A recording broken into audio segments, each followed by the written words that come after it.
Hey guys, Legendary Grimlock here, and today we're going to be seeing if both Pete and Miles from the Insomniac verse can complete Evolve. Now, we're going to put them through the evacuation storyline. I know, I'm so evil, right? Crazy. So, yeah, they're going to be going through that, and I actually did have like a hard time deciding whether or not I wanted to give them help or not, and if I wanted to give Pete like his symbiote abilities and stuff. But realizing how Evolve is more tech-based than, bioorganic, power-based and stuff like that there, I decided not to give Pete his symbiote suit here, just to kind of keep it more realistic. Does it nerf Pete? I wouldn't say it nerfs him too much, but I guess you could say it kind of weakens him. But again, his gadgets kind of make up for it, so he should be fine. Now, I thought about also giving them allies like Wraith, Silver Sable, maybe even Mr. Negative, because I know they would have probably some good chemistry with those characters here. But again, those characters wouldn't do too well when it comes to those things.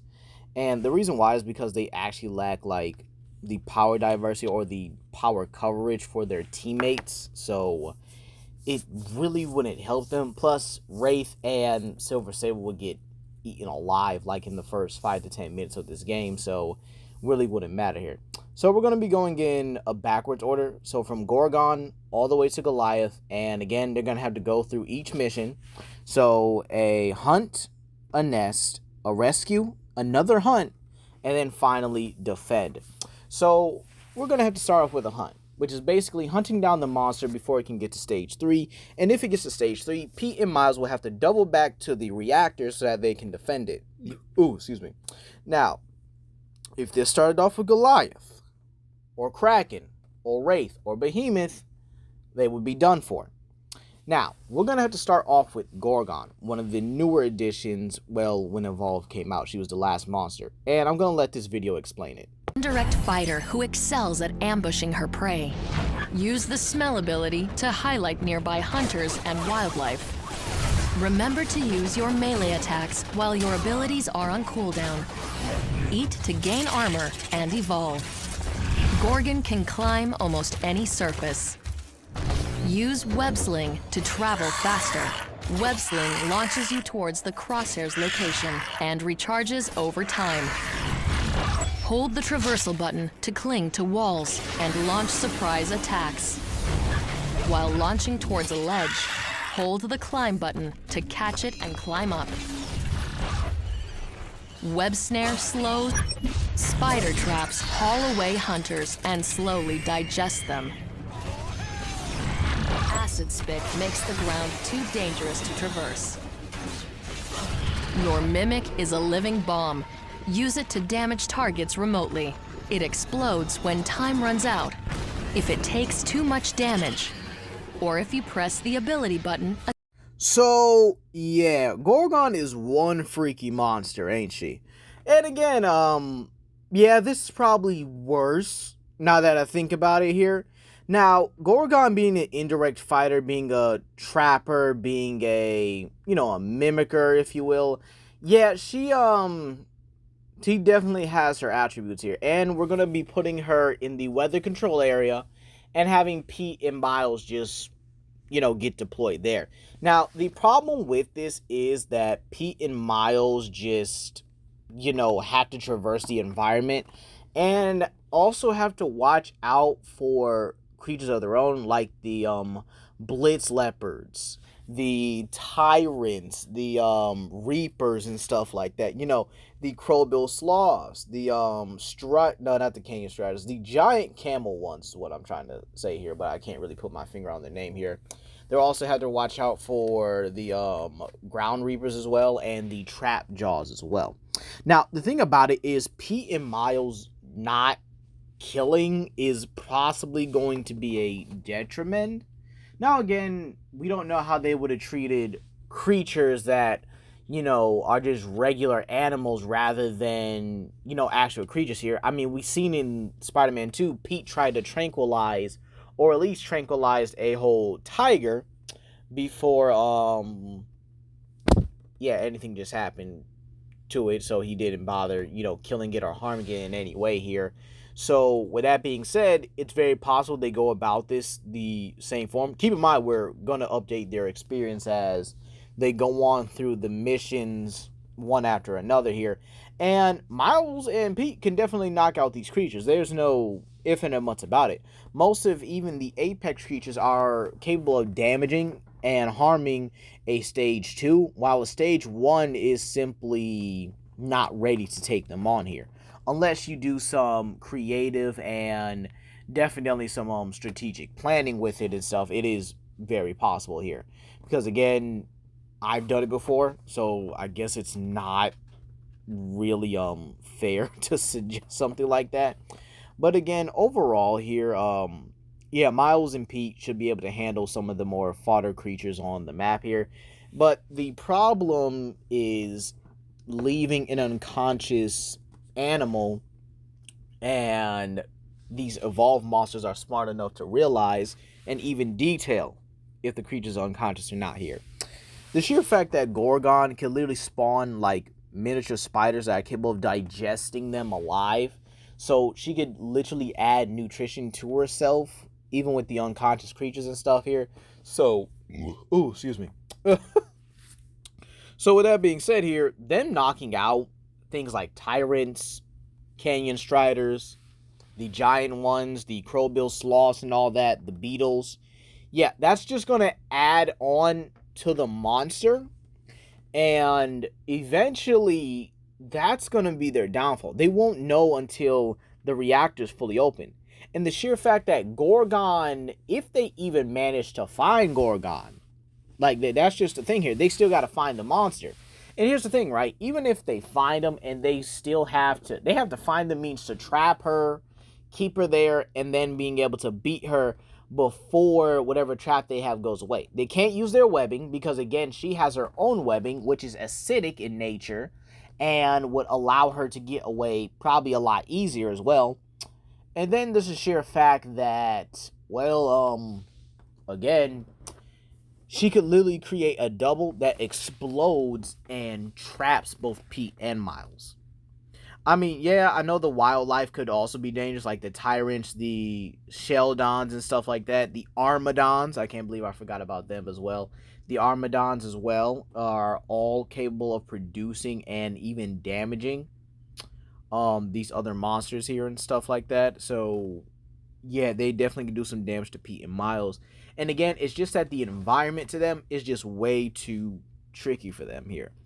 And again, they might be their own downfall. Now again, Miles' Venom Shot could do some damage once we really get to the Stage 3 department here. But again, Stage 3 monsters are on par, if not far greater, than some of the other monsters that originally came to evolve. Like the Leviathans and the Hosts, who were responsible for destroying an entire planet during their collision, or during their, I guess you could say, Great Beast War or something like that. And then coming to evolve, where these monsters on there, like on Sheer and stuff there, are much stronger than they were individually. Now again, these monsters do have a rank, but at the end of the day here, getting past Gorgon with all the trickery and stuff, yeah, that's not going to work. So 1-0 monsters favor. Now, let's go to the second part, the nest. Basically, this is very simple here. They have to destroy the eggs before the monster can hatch them and grow his army. And then the monster has to take them out and kill them as well. So, starting off with a Stage 2 monster, we're going to use the Broken Hill Mine, where they're definitely going to...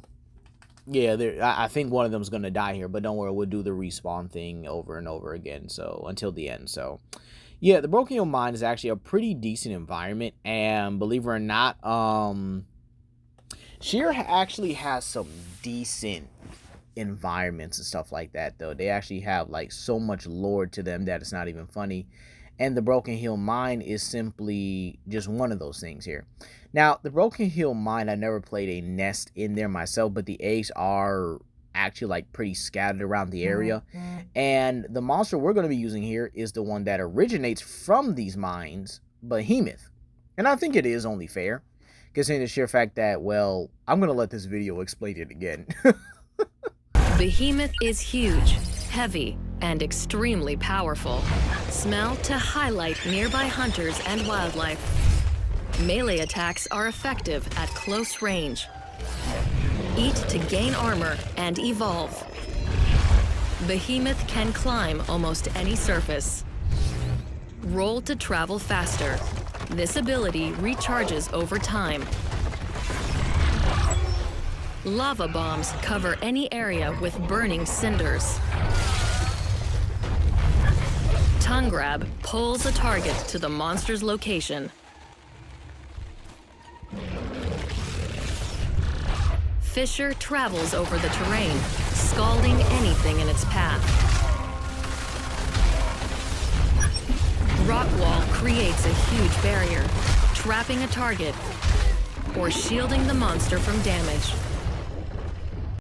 So yeah, Behemoth in the Broken Hill mine, where he can enclose you and trap you, is not going to be the best thing here. But again, it's his environment. It's where he originated from. I thought it was only fair. Now, that being said, Pete and Miles can actually pull this off here. But it's going to come at the cost of one of them sacrificing themselves here, which I can actually see happening for the greater good of the mission and the people still, you know, trapped inside or hiding inside of, side of the, broken mill mine or whatever. Now, what's important about this is that it's probably going to be Pete that sacrifices himself here. The reason why I say that is because Miles does have the power to destroy an egg. I think that should be pretty easy for him, right? His venom punches and stuff like that there. But the question is, will he do it? And again, it will take some time and unfortunately some convincing. But yeah, he is going to have to leave Pete. Like, I think it's going to be messed up that Pete, you know, does hold off Behemoth and Behemoth traps him in like a certain cave area so that he's pretty much cut off from Miles. And again, it's very possible that Pete senses this just as Miles does, but Pete just reacts a bit faster than Miles and pushes him out the way, and Behemoth just grabs him with his tongue, does the rock tomb thing or the rock shield thing, and well, Pete's just by himself and Miles has no other choice but to really go on ahead and complete the mission. It's unfortunate and it sucks, but again, they would actually be able to do it. I mean, Miles would be able to do it, and he probably would get to the eggs far faster than Behemoth. Now, again, I do see Behemoth confronting Miles at the last egg, but I definitely see Miles probably just avoiding Behemoth and then going for the egg itself here. Meaning that, yeah, they get a win, but it comes at a cost. Now, let's go on to the next mission, that being Rescue, where they basically have to save, you know, people that are stranded across the entire map. And we're going to use the dam for this one because it's actually one of my favorites here. And we're going to throw them a curveball. So, Gorgon was the more stealthy one, right? And Behemoth was the more brute and defensive one. Now, they get a full offensive Speedy Gonzalez in Wraith. And unfortunately, for all their strength, for all their spidey sense, for all their speed, Wraith is about to have these guys in the chokehold. Like, it's going to be messed up here. Especially when the sheer fact that Wraith herself can just create decoys, go invisible just like Miles. And the sheer fact that she just has a lot more range capabilities and a lot more getting close, and even possibly could even take out one of the Spider-Men along the way here, creating pretty much a one-on-one thing. Now, sure, Pete does have that, 1 minute respawn like in the game, or, like in the Evolve game, basically you have a minute to respawn here. But by the time that happens, Wraith would have already eaten any of these survivors that are stranded across the map. She's fast, like very fast. Keep in mind, these Evolved monsters easily are relativistic to possibly even FTL if you really want to get them there, especially with them dodging laser pulses from the hunters. Like, it's very ridiculous how just straight up broken these monsters can be and how broken these monsters are. But again, at the end of the day here, they're not beating Wraith in a game of get the people or hunt the people. It's not even fair. So again, 2, 1, favorite monsters. Next off, the fourth hunt. All right?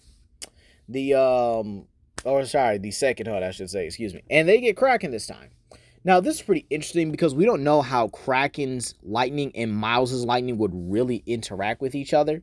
And it's very possible they do cancel each other out, or one is possibly could absorb the other. And again, we're not sure how Miles would really react to Kraken's more bioelectricity, and we're not sure how Kraken would react to Miles' bioelectricity. But let's actually say that they're both able to absorb each other. All right, let's just equalize that. Let's just say they're both capable of absorbing. Because again, Kraken was actually stated to be able to drain power grids in the evolved lore. So, yeah, take that as you will. So, with that being said here, Pete and Miles have a very difficult time with this one. I do definitely see that. I could probably argue them winning, especially since now that they understand what a hunt is, they'll probably get on top of it and possibly use an unconscious monster to lure Kraken in. Now again, Kraken isn't stupid. None of these monsters are stupid here. However, the thing about it is that it's very possible they may take it or they may not. So if Kraken does take the bait, then Pete and Miles just set up a trap for nothing. But if Kraken does take the bait, then they have a chance of doing it. So it's really 50-50 for them. I'm not entirely sure if they can really pull it off. But again, with the absorption equalized and stuff like that there, then it's a back and forth with Pete kind of playing, chip away damage, while Miles and the Kraken just go back and forth here, with Kraken possibly using his bioorganic bombs here to just, probably decimate Miles and Pete pretty easily. So it's probably not going to go in their favor at the end of it. So, yeah, 50-50. But let's say Miles and Pete are able to pull it off, okay? So, 2-2, tie. Now, let's get into the final stage. Defend, all right? This is where they have to defend shield generators from being destroyed. And then eventually, they're going to have to defend their rocket to get all those stranded, workers and stuff back to Earth. And the last monster on this list is Goliath. Yeah, wrap it up.